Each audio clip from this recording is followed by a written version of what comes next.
Hello my dear students, Chitra education के online platform पर फिर से हम आपका स्वागत करते हैं। हम यहाँ पर हैं मैथमेटिक्स की क्लास में। क्लास 9th मैथमेटिक्स गणित मंजरी का हम कंप्लीट सॉल्यूशन देख रहे हैं, कंप्लीट एक्सप्लेनेशन देख रहे हैं। Step by step her concept को हम समझते जा रहे हैं। अभी हम स्टार्ट कर चुके हैं हमारा चैप्टर नंबर 3 जिसका नाम है द वर्ल्ड ऑफ नंबर्स। क्या नाम है? The world of number. उसमें हमने क्या क्या देखा, एक बार हम सारे लास्ट लेक्चर इस चैप्टर के कितने हमने कवर किए हैं और क्या क्या उसमें पढ़ लिया है, पहले एक बार हम उसका रिकैप लेते हैं। फिर आगे हम आज स्टार्ट करने वाले हैं रेशनल नंबर्स। तो चलिए फटाफट हम देख लेते हैं कि अभी तक हमने क्या क्या पढ़ा है। सबसे पहले हमने देखा नंबर, नेचुरल नंबर क्या होते हैं जो काउंटिंग के लिए हम यूज़ करते हैं। जो भी हमारे नेचर में चीज़ें प्रेजेंट है उनको काउंट करने के लिए जो नंबर हम यूज़ करते हैं वो होते हैं natural number. The counting numbers emerge tens to thousand of year ago due to the humanity need to count. ठीक है, जो हमको काउंटिंग की ज़रूरत लगी उसको, उसके लिए जो नंबर्स का हम यूज़ करते थे उसे हम कहेंगे नेचुरल नंबर। सबसे पहले नेचुरल नंबर का कॉन्सेप्ट आया, फिर कॉन्सेप्ट आया ज़ीरो का। ठीक है, हमने यहाँ पर देखा कि जीरो का कॉन्सेप्ट कैसे आया। ब्रह्मपुत्रा ने के से जीरो का कॉन्सेप्ट दिया। ठीक है, सबसे पहले हम जीरो की जगह पर इस फ्री स्पेस यूज़ करते थे। यहाँ पर हम वैकेंट एक वॉइड स्पेस यूज़ करते थे। ठीक है, अलग अलग जो हमारी सिविलाइजेशन है उसमें हमने अलग अलग टाइप के सिंबल यूज़ किए, है ना। अगर आपने दो क्वांटिटी को सब्ट्रैक्ट किया, जैसे कि आपके पास 5 एप्पल है और 5 एप्पल फिर आपने वापस से रिटर्न कर दिया, तो आपकी स्टेट क्या है उसको रिप्रेजेंट करने के लिए आपके पास कोई नंबर नहीं था।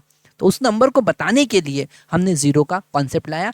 अब वहां पर पहले क्या, चलो कुछ नहीं है तो फ्री स्पेस है भैया। ठीक है, तो फ्री स्पेस के लिए उन्होंने वैकेंट स्पेस ऐसा बना दिया, कुछ वैकेंट स्पेस वहां पर छोड़ दिए।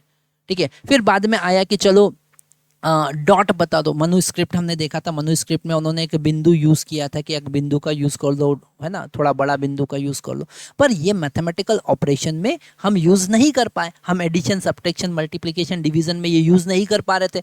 तो फिर उसे एक नंबर दिया, दैट इज़ ज़ीरो, और ज़ीरो का हमने यूज़, फिर ज़ीरो के बाद में उन्होंने नेगेटिव नंबर का कॉन्सेप्ट दिया। नेगेटिव नंबर के कॉन्सेप्ट में उन्होंने कहा कि अगर हम किसी छोटी वैल्यू में से बड़ी वैल्यू को सब्ट्रैक्ट करते हैं, छोटे इंटीजर में से बड़े इंटीजर को सब्ट्रैक्ट करते हैं, तो जो नंबर आएगा वो नेगेटिव नंबर आएगा। उसका क्या? तो जीरो के बाद उन्होंने फिर नेगेटिव नंबर भी बताए। तो यहाँ पर नंबर लाइन पे फिर नेगेटिव नंबर भी आए, उससे पहले केवल पॉजिटिव नंबर्स ही चल रहे थे। तो extend the number line to left of one to include zero as well as the negative number. तो यहाँ पर ये सारे इंटीजर्स हो गए। तो सबसे पहले नेचुरल नंबर, फिर नेचुरल नंबर के बाद जीरो नंबर। ठीक है, फिर उसके बाद नेगेटिव नंबर और नेगेटिव इंटीजर्स, जीरो और पॉजिटिव, इन सबको मिलाकर इंटीजर जेड बनाया। ठीक है, तो ये रिप्रेजेंटेशन बिल्कुल आपको यहाँ पर याद रखना है, एन फिर जेड, एन फिर जेड। ठीक है, Brahmaputra historically categorize the negative number as डेप्ट। ठीक है, ऋणा, ऋणा कि आपके पास में वो ऋण है, आपके पास अनफॉर्चून है।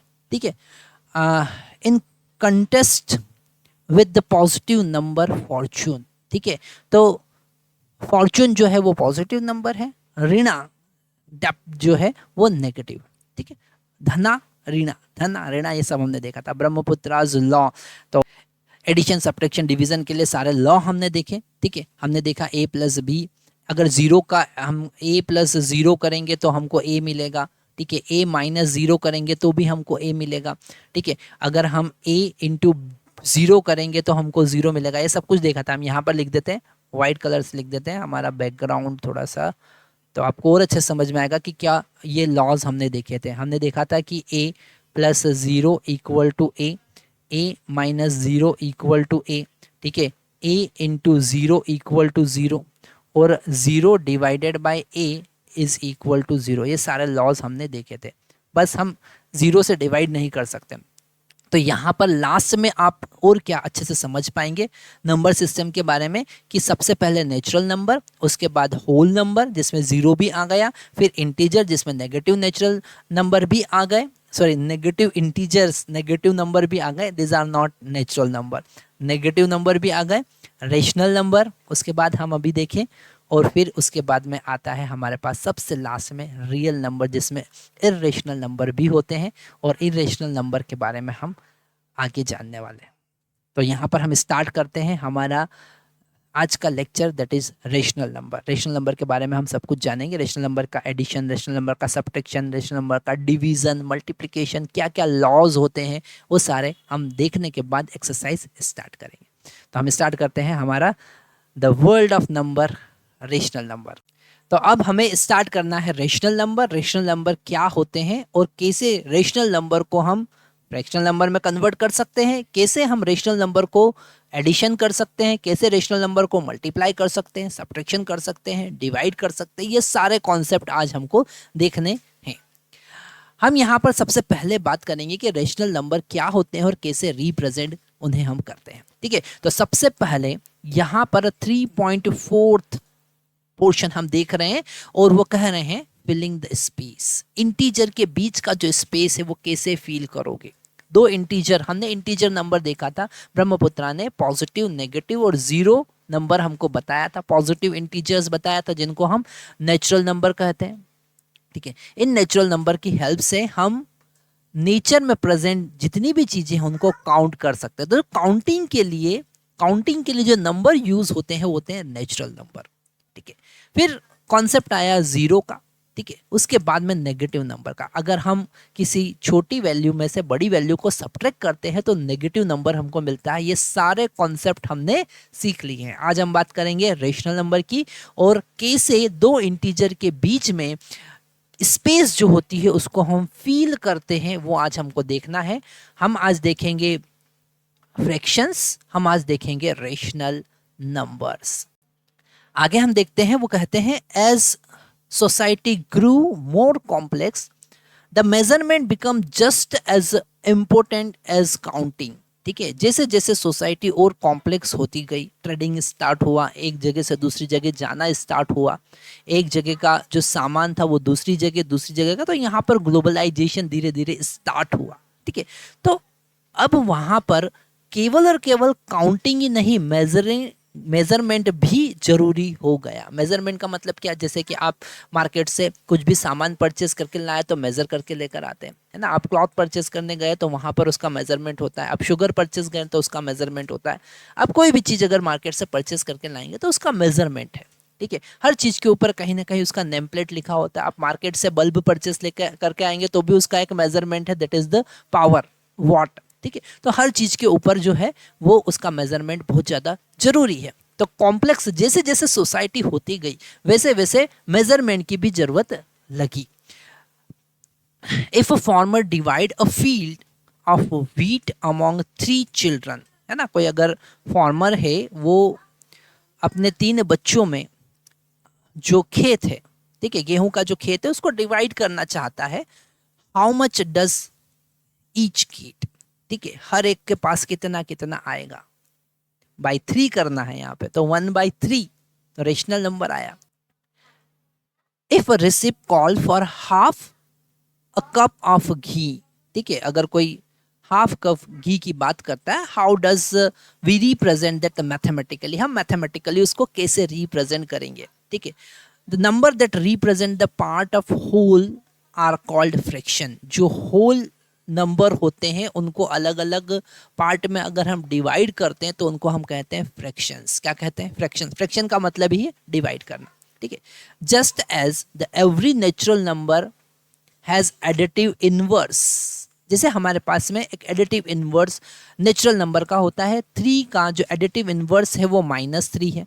19 का एडिटिव इनवर्स जो है वो -19 है। एडिटिव इनवर्स का क्या मतलब है? एडिटिव इनवर्स का मतलब है ऐसा नंबर जिसको उसी नंबर के साथ में अगर हम ऐड करते हैं तो हमको मिलता है 0। ठीक है, एडिटिव इनवर्स का क्या मतलब है? एडिटिव इनवर्स का मतलब है, अगर हम एडिटिव इनवर्स की बात करें, एडिटिव इनवर्स की बात करें तो इसका मतलब ये है, जैसे ऑफ x का एडिटिव इनवर्स हमको निकालना है तो वो -x होगा, क्योंकि x और -x को हम ऐड करते हैं तो हमको कितना मिलता है? 0। तो हम यहाँ पर लिख सकते हैं कोई नंबर प्लस एडिटिव इनवर्स, उस नंबर का एडिटिव इनवर्स अगर हम दोनों को ऐड करते हैं तो हमको कितना मिलता है? हमको मिलता है 0। ठीक है, तो यहाँ पर एडिटिव इनवर्स का एक नया कॉन्सेप्ट हमारे पास में आया जो आपको याद रखना है। ठीक है, फ्रैक्शन एज नेगेटिव फ्रैक्शंस। ठीक है, तो यहाँ पर फ्रैक्शंस जो नंबर होते हैं उनका भी नेगेटिव नंबर पॉसिबल है. Note that the negative fraction that is a minus sign can also be placed with either numerator और डिनोमिनेटर और एस फॉलो. ठीक है, तो अगर कोई रेशनल नंबर है, कोई फ्रैक्शनल नंबर है, ठीक है, कोई फ्रैक्शनल नंबर है और फ्रैक्शनल नंबर नेगेटिव भी पॉसिबल है ना. जैसे कि एडिटिव इनवर्स इंटीजर का होता है, ऐसे ही एडिटिव इनवर्स किसका होता है, फ्रैक्शनल नंबर का भी होता है. ठीक है, जैसे 1/5 ये फ्रैक्शनल नंबर है, अगर इसमें हम -1/5 करेंगे तो हमको कितना मिलेगा, 0. तो ये जो -1/5 है ये क्या है, उसका एडिटिव इनवर्स. क्या है, एडिटिव इनवर्स. तो एडिटिव इनवर्स जो होता है वो डेफिनेटली नेगेटिव होगा, है ना. डेफिनेटली क्या होगा, नेगेटिव होगा. पॉजिटिव नंबर का एडिटिव इनवर्स नेगेटिव होगा. तो रेशनल नंबर जो होते हैं, जो फ्रैक्शनल नंबर होते हैं, उनको हम नेगेटिव कैसे रिप्रेजेंट कर सकते हैं. तो यहां पर वो कहते हैं कि या तो 1/5 के आगे आप माइनस लगा दो ऐसा, ठीक है, या फिर -1/5 लिख सकते हैं, या फिर 1/-5 भी लिख सकते हैं. 3 जगह में से कहीं पर भी आप नेगेटिव साइन लगा सकते हैं. आप न्यूमरेटर में भी माइनस यूज कर सकते हैं, डिनोमिनेटर भी माइनस यूज कर सकते हैं और बीच में भी माइनस यूज कर सकते हो नेगेटिव फ्रैक्शनल नंबर को अगर आपको रिप्रेजेंट करना है तो. When we combine all integer and all fractions, ठीक है, both positive and negative, we get rational number. ठीक है, जिसमें 1 2 3 4 5 -1 2 0 ये सब तो आते ही हैं, उनके बीच के फ्रैक्शनल नंबर भी आते हैं. ठीक है, उन सबको अगर हम कंबाइन करते हैं तो उन्हें हम कहते हैं रेशनल नंबर. क्या कहते हैं, रेशनल नंबर. रेशनल नंबर ऐसे नंबर जो नंबर लाइन पर हम प्रेजेंट कर सकते हैं 0 से 1 2 3 4 5, इनके बीच के नंबर भी जो हैं वो भी रेशनल नंबर में आते हैं, है ना. तो फ्रैक्शनल नंबर और इंटीजर का जो कॉम्बिनेशन है उनको हम कहेंगे रेशनल नंबर. तो ये पॉइंट आप एक ब्लॉक बनाकर यहाँ पर लिख लीजिए कि अगर हम combine all integers and all fractions, ठीक है, तो हम अगर इंटीजर और फ्रैक्शनल नंबर को ऐड करें तो हमको क्या मिलता है, रेशनल नंबर. क्या मिलता है, रेशनल नंबर. इंटीजर और फ्रैक्शनल को हम अगर ऐड करते हैं, ठीक है, मतलब कंबाइन करते हैं तो मिलता है रेशनल नंबर. उसके बाद रेशनल नंबर को रिप्रेजेंट करने के लिए वो कहते हैं a rational number is defined as any number that can represent in form of p/q. ठीक है, ये तो हम बहुत पहले से पढ़ते आए हैं कि रेशनल नंबर को अगर आपको रिप्रेजेंट करना है तो p/q के फॉर्म में हम रिप्रेजेंट कर सकते हैं. और p और q यहाँ पर क्या होंगे, इंटीजर्स होंगे. क्या होंगे, इंटीजर्स होंगे. पर कंडीशन क्या है, q should not be equal to 0. q का वैल्यू 0 नहीं होना चाहिए. अगर q का वैल्यू 0 हुआ तो हमने किसी क्वांटिटी को 0 पार्ट में डिवाइड कर दिया तो हमको मिलेगा इनडेफिनेट, इनफाइनाइट मिलेगा. ठीक है, या फिर 0 को हमको कितने पार्ट में डिवाइड करना है, तो हमको इनफाइनाइट पार्ट में डिवाइड करना है. ठीक है, तो वहां पर ये डिवीजन फ्रैक्शनल का मतलब आपको समझना पड़ेगा कि q का वैल्यू 0 नहीं होना चाहिए. ऐसे ही वो कहते हैं can you explain why need q is not equal to 0 in definition of rational number. क्या एक्सप्लेन कर सकते हैं आप, बिल्कुल एक्सप्लेन कर सकते हैं. जैसे कि हमारे पास में अगर 6 बनाना है तो 6 बनाना को अगर हम 3% में डिवाइड करना चाहते हैं, ठीक है, 6 बनाना है भैया, ठीक है, और 6 बनानास को हम 3% में डिवाइड करना चाहते हैं तो हम 6/3 लिखेंगे, हर एक को मिलेगा 2 2. ठीक है, पर 6 बनाना को हम 0% में डिवाइड करना चाहते हैं तो 0% में कैसे डिवाइड करोगे, तो आपको मिलेगा इनफाइनाइट. ठीक है, हर एक के पास में इनफाइनाइट बनानास पहुंच जाएंगे. कितना मिलेगा, इन्फिनिटी. तो ये इक्वल टू नहीं होता है क्योंकि इन्फिनिटी कभी इक्वल नहीं होगा, तो टेंड्स टू इन्फिनिटी. ठीक है, तो यहाँ पर ये थोड़ा सा साइन और हमको अच्छे से यूज करना है. ये टेंड्स टू इन्फिनिटी होगा, ऐसा है ना. It is not infinity, it is tends to infinity. तो यहाँ पर रेशनल नंबर के बारे में हमने सीखा. आगे और हम देखते हैं कि वो क्या कह रहे हैं. ठीक है, we must make some important observation at this stage. ठीक है, हमको कुछ ऑब्जर्वेशन देखना पड़ेंगे। और all rational number can return in form of P by Q where P and Q are integers, जो हम देख चुके हैं, और q should not be equal to 0. For example, 5 and minus 10 can be written as 5 by 1 and minus 10 by 1. तो वो rational number है, पर फ्रैक्शनल नहीं है। क्यों? क्योंकि वो इंटीजर। ठीक है, तो यहाँ पर 5 by 1 जो है वो रेशनल नंबर है, माइनस 10 by 1 भी रेशनल नंबर। हर एक इंटीजर एक रेशनल नंबर है। ठीक है, respective. What does this mean is that the rational number also include the natural number, whole number and integer.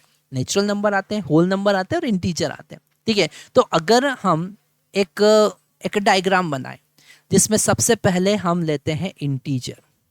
क्या लेते हैं? इंटीजर।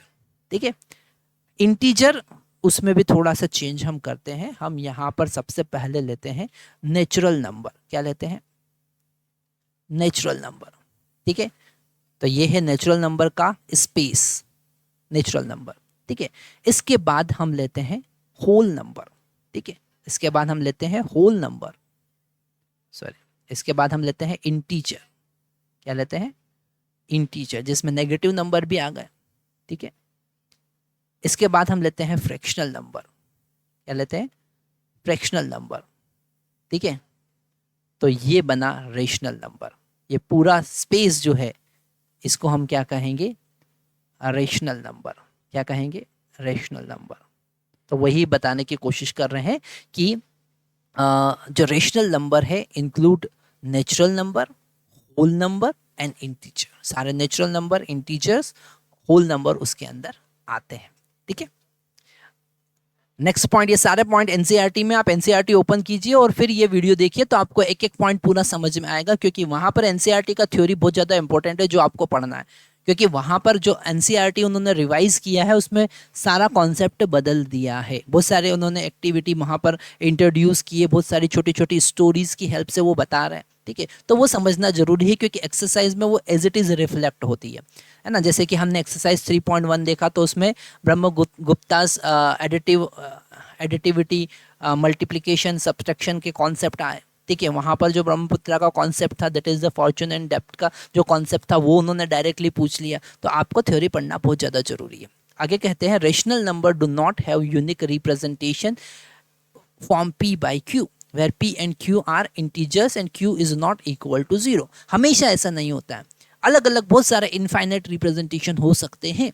ठीक है, वी हैव -1/3 और उसमें अगर आपने ऊपर नीचे 2 का मल्टीप्लाई कर दिया तो -2/6 also equal to the same number -1/3। अगर आपने 3 का मल्टीप्लाई कर दिया तो -3/9 ऑल्सो, ऐसे 4 का, ऐसे 10 का मल्टीप्लाई कर दिया तो -10/30 जो है वो भी सेम वही रेशनल नंबर है जो -1/3। मतलब यहाँ पर -1/3 को, -1 को आप 3 पार्ट में डिवाइड कर रहे हो, यहाँ पर 10 को आप 30 पार्ट में डिवाइड कर रहे हो। ठीक है, ऐसे बहुत आगे तक आप ले जा सकते हैं।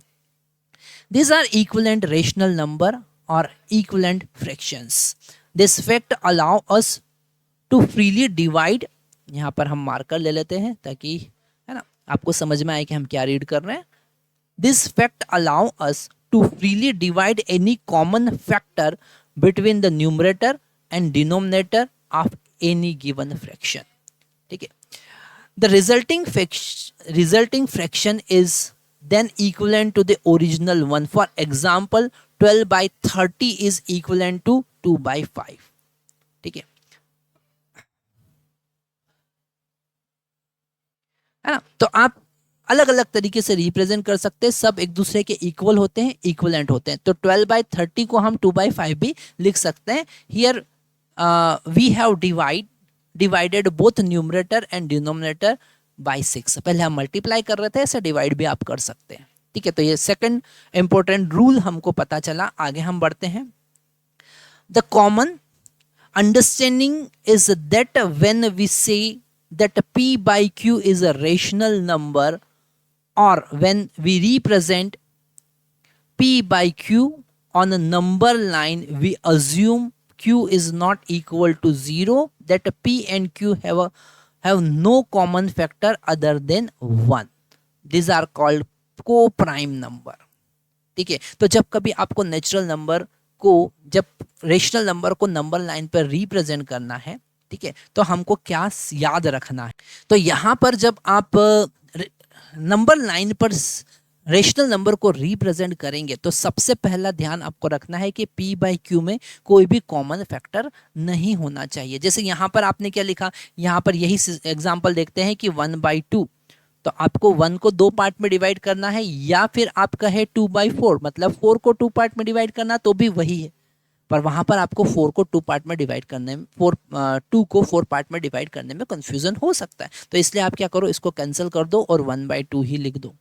तो सबसे पहले ये जो इसके बाद में डिवीजन पॉसिबल नहीं है, इसके बाद में आप उसको डिवाइड नहीं कर सकते हैं। इनके बीच में 1 और 2 के बीच में कोई भी ऐसा कॉमन फैक्टर नहीं है जो कैंसिल कर सके। जैसे 2/4 ले रहे थे तो आप इसको लिख सकते हैं 1 × 2 और 2 × 2। तो यहाँ पर ये 2 कॉमन फैक्टर आ रहे हैं, इनको हम कहें कॉमन फैक्टर, इनको हम कहेंगे कॉमन फैक्टर, ये कॉमन फैक्टर है।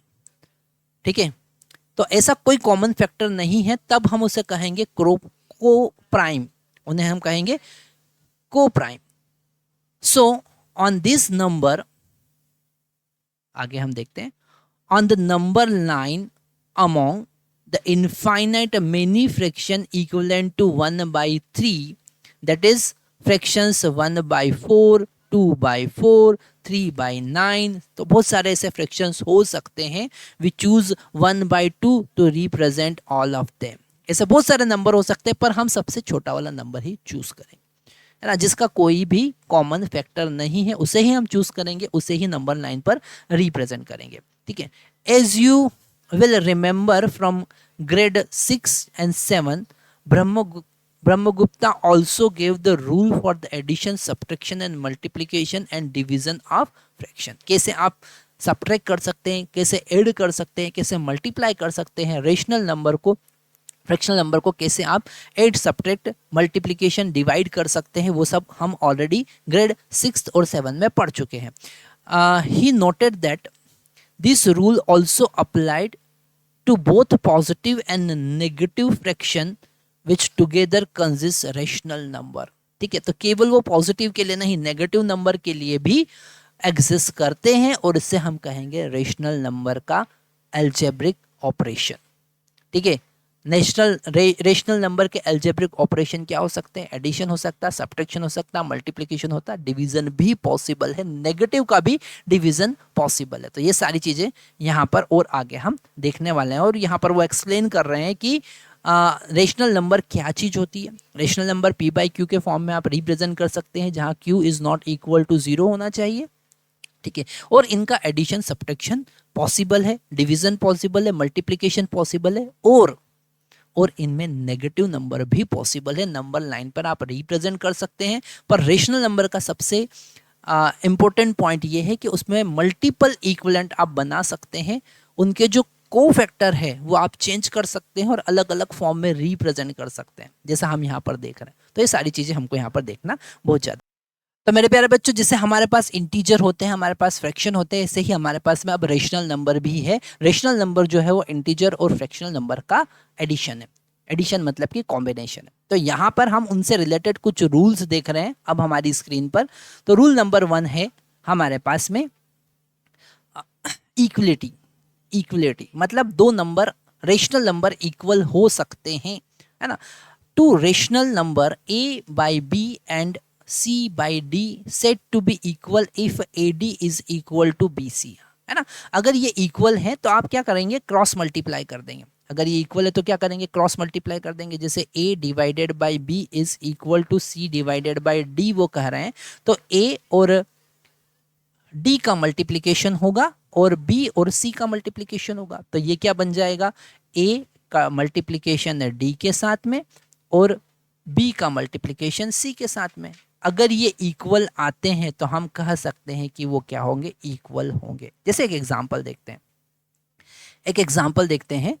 उसमें अगर हमारे पास में 1/2 इज इक्वल टू हमने लिख दिया 2/4, ठीक है, ऐसा लिख दिया। तो हम इस 2 का 1 के साथ, 4 का 1 के साथ मल्टीप्लाई करेंगे और 2 का 2 के साथ मल्टीप्लाई करेंगे, है ना। इस 2 का क्रॉस प्रोडक्ट और 1 और 4 का क्रॉस प्रोडक्ट। तो हमको यहाँ पे 1 इंटू 4 मिला 4 और 2 इंटू 2 मिला 4, तो ये इक्वल है, मतलब कि हम यहाँ पर 1/4 इज इक्वल टू 2/4 लिख सकते हैं। ठीक है, तो यहाँ पर पहला हमारे पास में लॉ आया इक्वलिटी का, दो रेशनल नंबर इक्वल हो सकते हैं, पर कंडीशन क्या है वो हमने सीखा। आगे हम देखते हैं addition subtraction of two rational number. अगर दो रेशनल नंबर को एडिशन या उनका सब्ट्रैक्शन करना है तो कैसे करेंगे। First, express two rational number as a fraction a by B and c by B. यहाँ पर समझना बहुत ज़्यादा जरूरी है, दोनों के जो डिनोमिनेटर हैं वो सेम है, b है। ठीक है, तो आप क्या कर सकते हैं, न्यूमरेटर को ऐड कर सकते हैं डायरेक्टली और सब्ट्रैक्ट डायरेक्टली कर सकते हैं। Same numerator b, then we can use rule a by B plus c by B is equal to a plus c by B and a by B minus c by B is equal to a minus c by B, है ना। जैसे कि हमारे पास में 2/4 है plus 6/4 है, तो आप डिनोमिनेटर अगर सेम है 4 तो न्यूमरेटर को डायरेक्ट ऐड कर सकते हैं, 2 plus 6 that is equal to 8/4, है ना। इसको आप फिर आगे कैंसिल भी कर सकते हैं। सब्ट्रैक्शन के लिए भी वही कॉन्सेप्ट है, अगर आपको 8/9 माइनस 3/9 सब्ट्रैक्ट करना है तो आप क्या कर सकते हैं, डिनोमिनेटर अगर सेम है तो न्यूमरेटर को डायरेक्टली सब्ट्रैक्ट कर सकते हैं। 8 माइनस 3 तो आपके पास में आया 5/9, ये आंसर हो गया। ठीक है, तो वो यही कह रहे हैं, यहाँ पर वो एडिशन और सब्ट्रैक्शन का रूल हमें बता रहे हैं। नेक्स्ट हमारे पास में आता है रूल नंबर 3। रूल नंबर 3 क्या कह रहा है, multiplication and division of two rational number. अगर हमको दो रेशनल नंबर को मल्टीप्लीकेशन करना है और डिवाइड करना है तो आप क्या यूज करेंगे, we use the rule a by b into C by D is equal to A C into B T. मतलब न्यूमरेटर का मल्टीप्लाई कर दो और डिनोमिनेटर का मल्टीप्लाई कर दो, दैट्स इट, है ना। एग्जाम्पल देखते हैं, है ना। एग्जाम्पल देखते हैं, जैसे 1/2 इंटू 5/7 आपको करना है। ठीक है, तो आप क्या करो, 1 इंटू 5 करो डिवाइडेड बाई 2 इंटू 7 करो, that is equal to 5 divided by 14 हो जाएगा। ठीक है, तो न्यूमरेटर का मल्टीप्लिकेशन, डिनोमिनेटर का मल्टीप्लिकेशन, पर डिवीजन अलग है। ठीक है, डिवीजन अलग है। अगर आपको a by B divide c by D करना है तो जो जिससे आपको डिवाइड करना है उसका आपको इन्वर्स लेना पड़ेगा। ठीक है, उसका इन्वर्स लेना पड़ेगा, इसको c बाई डी की जगह d बाई सी लिखना पड़ेगा और फिर मल्टीप्लिकेशन में वो कन्वर्ट हो जाएगा। ठीक है, जैसे a by B divided by c by D आपको लिखना है तो आप क्या लिख सकते हैं, a divided by b divided by c divided by d। तो ये d जो है ऊपर कहाँ पे मल्टीप्लिकेशन में चले जाएगा और इन b और c का मल्टीप्लिकेशन हो जाएगा, मतलब a into D divided by c into B. या फिर आप ऐसा भी समझ सकते हैं कि a डिवाइडेड बाई b, इसमें इसके इन्वर्स का d बाई c का हमको मल्टीप्लाई करना है तो वो हो जाएगा a into D divided by b into C. ठीक है, एक एग्जाम्पल की हेल्प से हम समझ सकते हैं, जैसे हमने ऑलरेडी देख ही लिया है।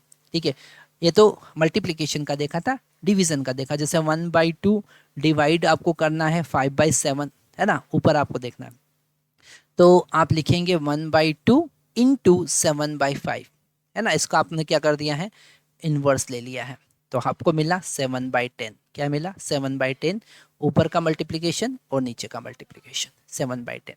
ठीक है, या फिर आप ऐसा भी लिख सकते हैं कि 1/2 डिवाइडेड बाई 5/7, तो इस 7 का ऊपर मल्टीप्लाई हो जाएगा और इस 2 का नीचे मल्टीप्लाई हो जाएगा, तो 1 इंटू 7 हो जाएगा और 2 इंटू 5 हो जाएगा, तो फिर से हमको 7/10 मिला। ठीक है, तो आप यहाँ पर डिवीजन का कॉन्सेप्ट भी बहुत अच्छे से समझ सकते हैं। ठीक है, आगे वो कहते हैं रूल नंबर 4। रूल नंबर 4 सबसे ज़्यादा इंपॉर्टेंट है, जो आपको ध्यान से समझना है, क्योंकि इससे रिलेटेड डायरेक्ट क्वेश्चन आपके एग्जाम में आ सकते हैं। वो जो कम्यूटेटिव लॉ और डिस्ट्रीब्यूटिव लॉ होते हैं उसके बारे में बताते हैं। कम्यूटेटिव लॉ यहाँ पर फॉलो होता है और डिस्ट्रीब्यूटिव लॉ भी रेशनल नंबर के लिए फॉलो होता है। कम्यूटेटिव लॉ का क्या मतलब है, आपने यहाँ पर a बाई बी लिखा प्लस c बाई डी लिखा, तो आप a बाई बी प्लस मतलब इंटरचेंज कर सकते हो, c by D plus a by B कर सकते हो। ठीक है, with the arithmetic laws define as above addition and multiplication, ठीक है, आर बोथ कम्यूटेटिव। दोनों क्या होते हैं, कम्यूटेटिव होते हैं। एडिशन भी कम्यूटेटिव होता है और और मल्टीप्लिकेशन भी कम्यूटेटिव होता है। जैसे कि यहाँ पर प्रूफ करना है आपको कि कम्यूटेटिव है ना, मतलब 1/2 प्लस प्लस आपने क्या किया 3/2, ठीक है। तो आपके पास में कितना आया, आपके पास में आया, अब न्यूमरेटर को हम डायरेक्टली ऐड करेंगे क्योंकि डिनोमिनेटर सेम है, तो हम लिखेंगे 1 + 3 डिवाइडेड बाई 2, मतलब कि 4/2 आया 4/2। पर अगर आप उल्टा करते हैं 3/2 + 1/2 करते हैं, है ना, इसको पहला टर्म बना लिया, इसको सेकंड टर्म बना लिया, तो फिर 3 + 1 डिवाइडेड बाई 2 आया और फिर 4/2 आया। तो ये कम्यूटेटिव लॉ है जो वो फॉलो करता है। तो यहाँ पर कम्यूटेटिव लॉ पर आपको हाईलाइट कर लेना है, ठीक है, ये कम्यूटेटिव लॉ पर हाईलाइट करना, और डिस्ट्रीब्यूटिव लॉ को भी आप सेम समझ सकते हैं, है ना। जैसे कि अगर पी क्यू आर आपके पास में रेशनल नंबर है तो पी क्यू प्लस आर में आप क्या कर सकते हो, क्यू का डायरेक्ट मल्टीप्लिकेशन कर सकते हो। तो सबसे पहले हम कम्यूटेटिव लॉ मल्टीप्लिकेशन के लिए एक एग्जांपल देखते हैं, उसके बाद में फिर हम डिस्ट्रीब्यूटिव लॉ को आगे देखते हैं। तो जैसे अब आपने लिखा 1/2 इंटू 5/7, अगर आप 5/7 इंटू 1/2 लिखेंगे तो दोनों का आंसर यहाँ पर 5/14 होगा और यहाँ पर भी 5/14 ही होगा। वो कम्यूटेटिव लॉ को फॉलो करता है, मल्टीप्लिकेशन भी कम्यूटेटिव लॉ को फॉलो करता है, ठीक है। लगता बड़ा इजी है, पर जब एग्जाम में इससे रिलेटेड क्वेश्चन आते हैं तो हम कंफ्यूज हो जाते हैं कि क्या चीज़ है कम्यूटेटिव लॉ।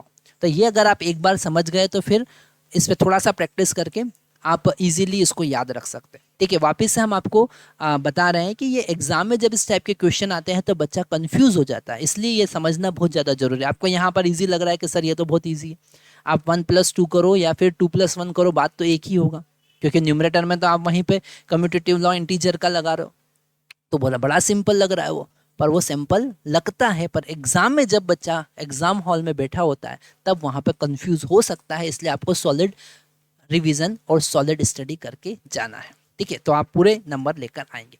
यहाँ पर डिस्ट्रीब्यूटिव लॉ को अब हम समझते हैं कि डिस्ट्रीब्यूटिव लॉ क्या है, ठीक है। जैसे हम एग्जाम्पल देखते हैं, ठीक है, हमने देखा 1/2 प्लस 5/7, 5/2 ले लेते हैं, है ना। अभी हम ऐसे एग्जाम्पल ले रहे हैं जिनका डिनोमिनेटर सेम है। फिर इसमें हमने मल्टीप्लाई किया 3/5 का, मल्टीप्लाई कर दिया, ठीक है। तो हमारे पास में क्या आएगा, पहले हम इनको क्या करेंगे, ऐड करेंगे, ठीक है। तो 3/5 इंटू एडिशन में क्या हो जाएगा, ये 6 ऊपर 6 हो जाएगा, 6/2 हो जाएगा। आंसर हमारे पास में आएगा 18 डिवाइडेड बाई 10, कितना आएगा 18 डिवाइडेड बाई, हम अलग अलग करते हैं। अब इसका अंदर मल्टीप्लाई करते हैं, 3/5 का मल्टीप्लाई 1/2 के साथ में करते हैं और 3/5 का मल्टीप्लाई 5/2 के साथ में भी करते हैं। तो हमको क्या मिला, हमको मिला 3/10 प्लस मिला 15/10, और 3 न्यूमरेटर यहाँ पर ऐड हो जाएगा, कितना हो जाएगा 3 + 15 divided by 10, so it is 18/10। तो यहाँ पर ये दोनों क्या आ रहे हैं, इक्वल आ रहे हैं, ठीक है। तो ये बता रहा है कि डिस्ट्रीब्यूटिव लॉ भी होता है, हम P को दो एडिशन या सब्ट्रैक्शन में क्या कर सकते हैं, डिस्ट्रीब्यूट कर सकते हैं। तो डिस्ट्रीब्यूशन लॉ भी आपको समझना जरूरी है। एग्जाम में जब कभी इससे रिलेटेड कोई वेरिफिकेशन के क्वेश्चन आएंगे, और आएंगे जरूर, इट्स माय गारंटी, जब आप एग्जाम हॉल में बैठे होंगे तो इससे रिलेटेड आपके एग्जाम क्वेश्चन पेपर में इस टाइप के क्वेश्चन जरूर आना है, रेशनल नंबर से रिलेटेड। अच्छा, यहाँ पर आप देख सकते हैं कि हर चैप्टर का एक वर्कशीट हमने प्रोवाइड किया है, डिस्क्रिप्शन बॉक्स में आप लिंक गिवन है, वहाँ से आप डाउनलोड कर सकते हैं। उसके बाद टेस्ट पेपर भी हमने प्रोवाइड किया है, वहाँ से टेस्ट पेपर भी आप डाउनलोड कर सकते हैं और चेक कर सकते हैं कि कितना चैप्टर आपको समझ में आया, ठीक है। तो ये जरूर यूज़ कीजिए। एक बार ये जो एनसीईआरटी है, एनसीईआरटी को पढ़ने के बाद, एक्सरसाइज सॉल्व करने के बाद वर्कशीट जरूर सॉल्व कीजिए, अगर आप कॉन्फिडेंट होना चाहते हैं तो। जब एक बार पूरा वर्कशीट सॉल्व कर लेंगे आप, और आप अगर हमें कमेंट बॉक्स में लिखेंगे कि सर हमने ये वर्कशीट पूरा कंप्लीट सॉल्व कर दिया है, तो हम आपको नेक्स्ट वर्कशीट नंबर 2 भी प्रोवाइड करेंगे। तो इस टाइप से आपके पास में एक पूरा सेट होगा सारी वर्कशीट का और सारे टेस्ट पेपर का। और जब ये सारे कंप्लीट करने के बाद में जब एग्जाम हॉल में आप बैठे रहेंगे, it's my guarantee you will not miss a single question. तो यहाँ पर हमने एडिटिविटी के बारे में देखा, हमने डिस्ट्रीब्यूटिव के हमने एडिटिविटी, मल्टीप्लिकेशन, डिवीजन, ये सब चीज़ देखा, इक्वलिटी देखा, हमने यहाँ पर कम्यूटेटिव प्रॉपर्टी देखा, हमने यहाँ पर डिस्ट्रीब्यूटिव प्रॉपर्टी देखा। आगे वो क्या कहते हैं अब हम देखते हैं, ठीक है। आगे वो कह रहे हैं the rational number are close under the addition subtraction and multiplication. ये close under the addition, subtraction and multiplication का क्या मतलब है? अगर दो रेशनल नंबर का एडिशन करते हैं तो रेशनल नंबर मिलता है, दो रेशनल नंबर का सब्ट्रैक्शन करते हैं तो भी रेशनल नंबर मिलता है, दो रेशनल नंबर का मल्टीप्लिकेशन करते हैं तो भी रेशनल नंबर मिलता है, और दो रेशनल नंबर का डिवीजन करेंगे पर जो डिवाइड करना है वहां पे जीरो नहीं होना चाहिए तो भी वो रेशनल नंबर ही मिलता है। तो यहां पर आपको याद रखना है कि rational number are closed under addition and subtraction, वो एडिशन सब्ट्रैक्शन में क्लोज्ड है, ठीक है, मतलब रेशनल नंबर ही मिलेगा। If one adds two rational number और सब्ट्रैक्ट टू रेशनल नंबर और multiply two rational number, a rational number again obtain, वापिस से रेशनल नंबर मिलेगा।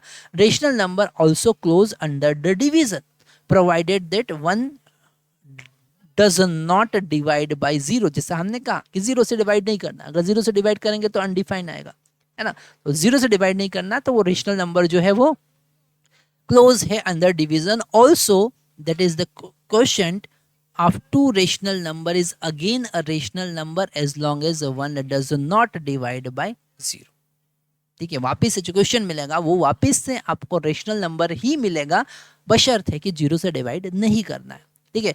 तो यहाँ पर हमने सारे कॉन्सेप्ट देखे, आगे वो कहते हैं थिंक एंड रिफ्लेक्ट, सोचो और जवाब दीजिए, ठीक है। While adding and subtracting to rational number having different denominator, how will you make denominator equal.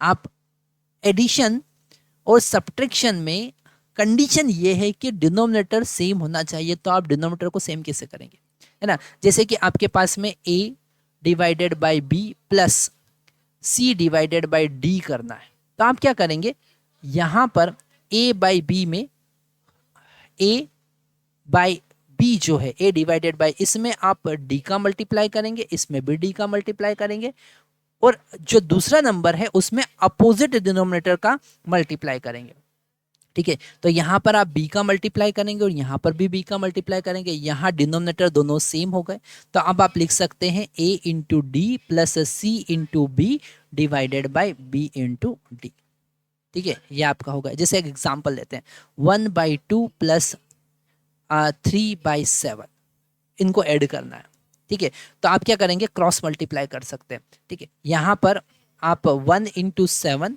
Divided by 2 into 7 plus 3 into 2 divided by 7 into 2 कर सकते हैं, मतलब ये जो डिनोमिनेटर है फर्स्ट, इसका आपने यहाँ मल्टीप्लाई किया और 7 का आगे यहाँ पर मल्टीप्लाई किया, क्रॉस मल्टीप्लिकेशन आप कर सकते हैं, तो आपको मिलेगा ऊपर डिनोमिनेटर में, न्यूमरेटर में कितना मिल रहा है 7 और यहाँ पर कितना मिल रहा है 6 डिवाइडेड बाई 14, तो आपको मिला 13 डिवाइडेड बाई 14, ये आपका आंसर आ गया, ठीक है। ऐसे ही सब्ट्रैक्शन में भी आप कर सकते हैं, अगर आपको दो नंबर का सब्ट्रैक्शन करना है तो भी आप डिनोमिनेटर को इक्वल करके सब्ट्रैक्ट कर सकते हैं, ठीक है। उसके एग्जांपल हमारे नेक्स्ट जो एक्सरसाइज है उसमें सारा हमको वही सॉल्व करना है, और आपके वर्कशीट में भी हम इस टाइप के क्वेश्चन जरूर देंगे, तो आपको वहाँ पर और समझ में आएगा, ठीक है। Verified distributive law for rational number, distributive law को वेरीफाई तो ऑलरेडी हम कर चुके हैं, ऑलरेडी वहाँ पर हम एग्जाम्पल देख चुके हैं, ये डिस्ट्रीब्यूटिव लॉ को हम यहाँ पर पूरा वेरीफाई कर चुके हैं, ये वाला पूरा जो एग्जाम्पल है ये उसका वेरिफिकेशन ही है, तो आप ऐसे वेरीफाई कर सकते हैं। हम आपको क्वेश्चन देते हैं, वो सॉल्व कीजिएगा, तो और कमेंट बॉक्स में आप जरूर लिखिएगा कि आपने वो क्वेश्चन सॉल्व कर लिया है, ठीक है। तो यहाँ पर डिस्ट्रीब्यूटिव लॉ को वेरीफाई करना है, आपको वेरीफाई करना है कि 1/3 into 3/7 plus 8/9 is equal to 1/3 into 3/7 plus 1/3 into 8/9, ठीक है।